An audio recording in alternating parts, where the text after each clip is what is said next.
So ito mga karusi, share ko lang. Itong aking flasher ay nagka-problema.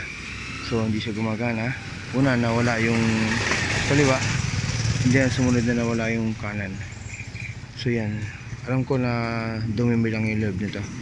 So binuksan ko yung kanyang switch ng loob. Then meron akong flat na screwdriver na maliit. Kinuskus ko lang yan para mawala yung mga kalawang sa loob o yung mga dumi, yung umido.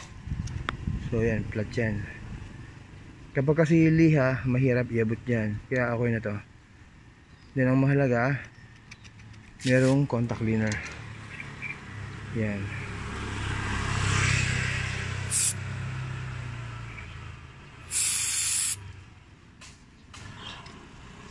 So yun, okay na yan, maanda na. Tinanggal ko lang yung pinaka panloob talaga para malinis ko mabuti.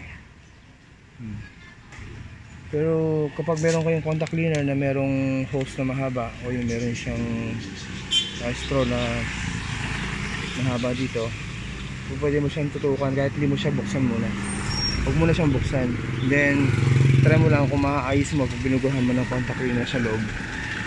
O kasi kailangan kong buksan kasi masyado nang madumi talaga. So yun, hindi ko na kailangan bumili ng switch na ganito or dalhin sa pagawaan yung motor. So linisin mo lang. So tingnan mo lang mabuti yung mga tornilyo. So natanggal kong tornilyo dyan, 4. So patanggalin ko siya. So kung minsan meron kasing nakatago na tornilyo yung sa ilalim ng mga wire, kailangan tingnan mo yung mga ilalim ng mga wire para makita mo yung tornilyo. Pag hindi mo nakita yon, hindi mo siya matatanggal. So kakabit ko lang to. Okay na to, yan. Ganda na yung mga contacts niya. So sulit na sulit din si RFI 175. Mas mura siya ng konti sa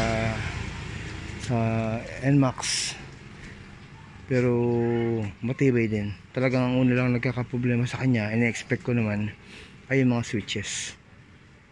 So yan, okay na.